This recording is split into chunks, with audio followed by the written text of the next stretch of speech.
You know, I've spent a lot of time talking with people in their 60s, 70s, even 80s, and there's one thing that comes up more often than you might think.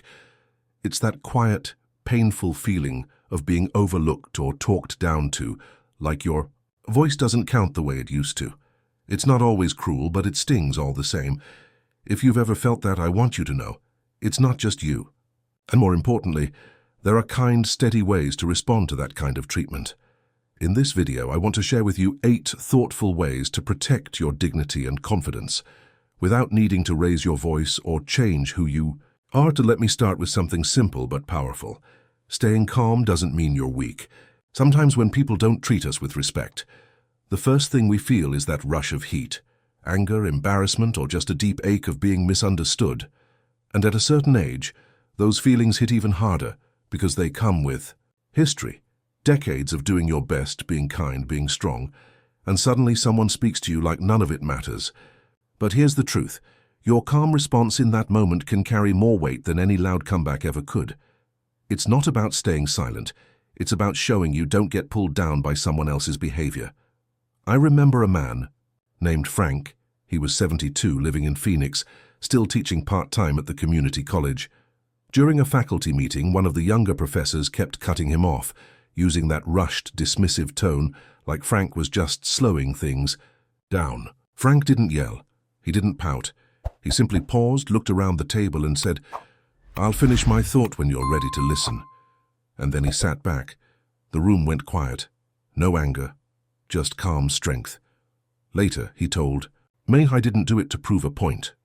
I did it because I wanted to respect myself in that moment." That stuck with me. You see, sometimes our presence is louder than any words. One thing that often helps is practicing what I call the pause and breathe. When someone talks to you in a way that stings, don't rush to answer. Take one slow breath, sit up straight, and speak only after you've grounded yourself.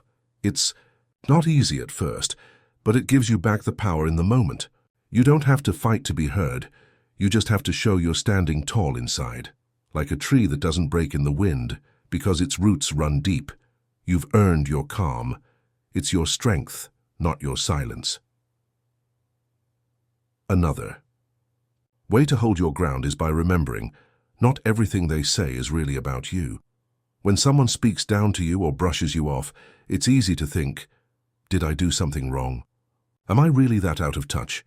But most of the time, the way people treat others has more to do with what's going on inside them. Maybe they're stressed, scared of their own aging, or just haven't learned better. It's especially hard as we get older because we start noticing this kind of treatment more. At the doctor's office, in line at the store, even with family. And it chips away at your self-worth if you let it sink in. But here's what I've learned. When someone acts disrespectful, pause and ask yourself, is this really about me or about them? I think about Margaret, a woman I worked with in Michigan. She's 69, a retired teacher, bright and thoughtful. Her son, in his 40s, had started making little jabs, calling her routines old-fashioned, or teasing her for asking too many questions when it came to technology. It hurt her deeply. One day, after a particularly dismissive comment, she didn't snap back. She just said, "I know we think differently, but that doesn't make me wrong. It means I've lived through things you haven't." That simple statement changed the energy between them. Margaret told me later, "I stopped making it personal. I started seeing his discomfort, not my failure." One of the most useful things you can do is picture their words like a backpack they're carrying, full of their stress, their biases, their own confusion. You don't have to pick it up. You can let it stay right where it belongs, on their shoulders. You're not here to carry other people's baggage. You're here to live with dignity and peace in your own truth. And just like a mirror doesn't absorb what it reflects, you can choose not to absorb what's not yours. Sometimes, one of the kindest things you can do for yourself is speak up clearly, without anger. When someone treats you like you don't matter, it can stir something deep inside. It might remind you of every time your opinion was brushed off or your effort went unnoticed. And as we get older, those moments can cut even deeper because you've lived a full life, you've seen things, built things, raised people, and suddenly someone talks to you like you're invisible. But yelling rarely helps. What makes a real difference is speaking with calm, steady clarity. Not silence, not rage, just a firm, simple truth. I'll tell you about Henry, one of my former clients from Texas. He was 75, a retired mechanic, proud of still doing things on his own. One day at the pharmacy, the young cashier looked at him and said, "Do you want me to explain that again?" Real slow. It wasn't what she said, it was how she said it, like he couldn't possibly understand. Henry told me he almost just walked away, like he'd done a dozen times before. But this time, he looked her in the eye and said, "I might have gray hair, but I've still got my mind, thank you." Then he smiled and waited. She turned red, apologized, and changed her tone. "It felt good," he said. "I didn't raise my voice. I just reminded her who she was talking to." One of the most helpful things I've seen work is to prepare, a short phrase that you can use when needed. Something like, "Please speak to me respectfully," or "I understand just fine, thank you." You don't need to argue or explain. Just say it and let it stand. Your voice still matters. You can be soft without being small, a steady tone, a clear boundary. That's how respect begins. You don't need to prove your worth. You only need to protect it.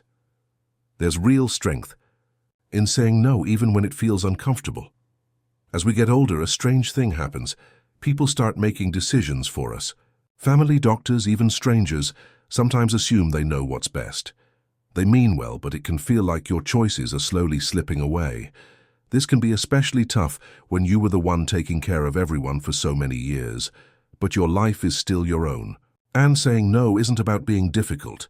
It's about keeping your independence, your dignity, and your sense of self. I remember working with Linda, a 67-year-old woman from California. She was kind, generous, and always put others first. Her adult children had started pushing her toward moving into assisted living. "It'll be easier for everyone," they said. Linda didn't feel ready. She still drove, cooked, managed her bills. She told me, "It felt like they were writing me off while I was still standing." We talked about how to express her boundaries with love. The next time the subject came up, she gently said, "I appreciate your concern, but this is my decision. Let's revisit it when I ask for help." It wasn't confrontational, it was clear, and they backed off. That moment gave her back her confidence. One of the simplest ways to protect your space is to use a soft boundary phrase like, "Let me think about that," or "I'll decide when the time is right for me." You don't need to explain or defend. Just hold your ground, calmly and kindly. You're allowed to choose your own pace. You're allowed to change your mind. Even small no's are signs of self-respect.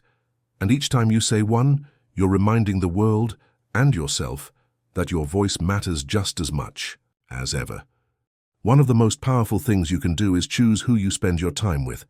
As the years go by, relationships shift. Some people grow closer, others drift or change. But one truth stays the same. Who you surround yourself with matters deeply. If someone constantly talks down to you, dismisses your thoughts, or makes you feel small, it wears on your spirit. Over time, that kind of company can make you question your own worth. It's not about being dramatic or cutting people off. It's about protecting your energy and choosing to be around those who treat you with the respect you've earned. Tom, a 74-year-old retired firefighter from Pennsylvania, shared something with me once that I've never forgotten. He used to meet up with a group of guys every week for coffee, but over time, the conversations turned sour. Jokes that stung, stories that always ended in someone being made fun of. I'd go home feeling worse than when I left, he told me. One day he just didn't go. Instead, he started volunteering at a local food pantry where people welcomed him, listened to him, asked for his help. "It changed everything," he said. "I realized I don't need to earn kindness. I can just be where it already exists." One of the best things you can do is take a quiet inventory of the people around you. Who lifts you up? Who drains you?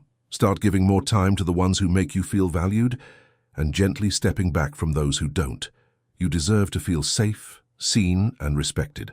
Even one warm connection can be more healing than a dozen cold ones. And the people who truly care about you won't make you question your place. They'll help you feel at home in yourself again. Taking care of yourself isn't selfish. It's a quiet way of saying, "I still matter." As we age, many of us start putting ourselves last without even noticing. We skip meals, cancel plans, avoid doctor's visits, or say, "I'm fine," even when something hurts. After a while, that becomes a habit. We stop asking, "What do I need today?" But your health, physical and emotional, is the foundation for everything else. When people don't treat you with respect, it's even more important to treat yourself with kindness. Not to prove anything, but to remind yourself that your well-being is still a priority. I remember Judith, a 71-year-old widow from New York, who'd spent years caring for her husband through illness. After he passed, she felt lost. No routine, no reason to get up early, no one asking how she felt. "I stopped seeing myself," she said. We started small. She chose one thing each morning that was just for her. A quiet walk, a cup of coffee on the porch, 5 minutes of music she loved. It wasn't dramatic, but over time, she began to feel stronger, more grounded. "That little morning thing," she told me, "it reminded me that I'm still here and I still deserve care." One of the simplest ways to start is by building a tiny daily ritual. Stretch your arms when you wake up, step outside for fresh air, or write down one thing you're thankful for. These small acts can shift your whole day. You're not here just to get by. You're here to live in the way that feels right for you. Even gentle care, a quiet breath, a moment of stillness, can remind your heart that you are worth the time every single day. Sometimes the smallest things, like how you sit or what you wear, quietly protect your dignity. As we grow older, there's a tendency to shrink a little, not just in body but in presence. We round our shoulders, lower our voices, maybe stop putting effort into how we show up in the world. That can happen slowly, without us even noticing. But here's the thing. The way you carry yourself sends a message not just to others but to yourself. When you move with intention, when you care for your appearance even in small ways, you're saying, "I still see myself, I still matter." And people pick up on that, often more than they realize. I think of Robert, a 78-year-old widower from Illinois. After his wife passed, he stayed home most days, wore the same old sweatshirt, barely spoke above a whisper when he went out. "I felt invisible," he told me. One day, on a whim, he shaved, put on a clean button-down, and went to the library. Nothing big, but the woman at the desk smiled and said, "You look sharp today." He laughed and said, "First time someone said that in years." That moment stuck. He began doing small things to show up again, and each one helped him feel just a little more like himself. One simple habit that helps is to choose one part of your routine to bring intention to each day. Stand tall when you walk, wear your favorite color, make eye contact when you speak. These small gestures carry quiet strength. You don't need to impress anyone. You just need to remind yourself who you are. Even in the quiet moments, your dignity is still there, and you can choose to show it, one small action at a time. One of the most grounding things you can do is remember who you are and what you've lived through. The older we get, the more the world tries to tell us who we are or who we're not. It's subtle sometimes. People speak to you like you don't understand, or they overlook your input in a conversation. And little by little, you might start to question yourself. Am I really still capable, still valuable? But here's the truth. No one can take away the life you've lived. The experiences, the lessons, the moments of courage, they're still yours. And when you feel disrespected, sometimes the best thing you can do is quietly reconnect with all that makes you, you. I once worked with Alice, a 70-year-old woman from Florida. She had spent decades raising kids, volunteering, working part-time, and being the go-to person for everyone in her family. But after retiring, and after a few health setbacks, she told me she started to feel like a shadow. "People ask how I'm feeling, but not what I'm thinking," she said. Together we started a memory journal. Every day she wrote down one story, something she'd accomplished, something that made her proud, or just a memory that made her smile. After a month, she said, "I didn't realize how much I'd done. I've lived a full life. I just forgot for a while." That changed how she carried herself and how others responded to her. One of the most helpful things you can do is to keep a small notebook or folder where you write down the things that matter. Memories, values, what you've overcome. Read it when you feel unseen. Let it remind you of your own truth. You are more than the moment you're in. You are a whole story, full of strength, mistakes, beauty, and depth, and no matter what anyone says or does, you still carry all of that within you. That's not something anyone can erase.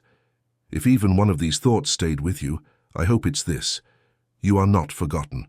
You are not invisible. The world may not always see your strength right away, but it's there, steady and real, built over a lifetime of showing up, caring, trying, and surviving. Take a moment now to think, which of these ideas spoke to you the most? If you feel comfortable, share it in the comments. Your words might be the light someone else needs today. And if you'd like to keep walking this path together, gently, honestly, subscribe and tap the bell. We'll be here with more thoughts, stories, and quiet support. You are not alone. You are stronger than you feel on the hard days.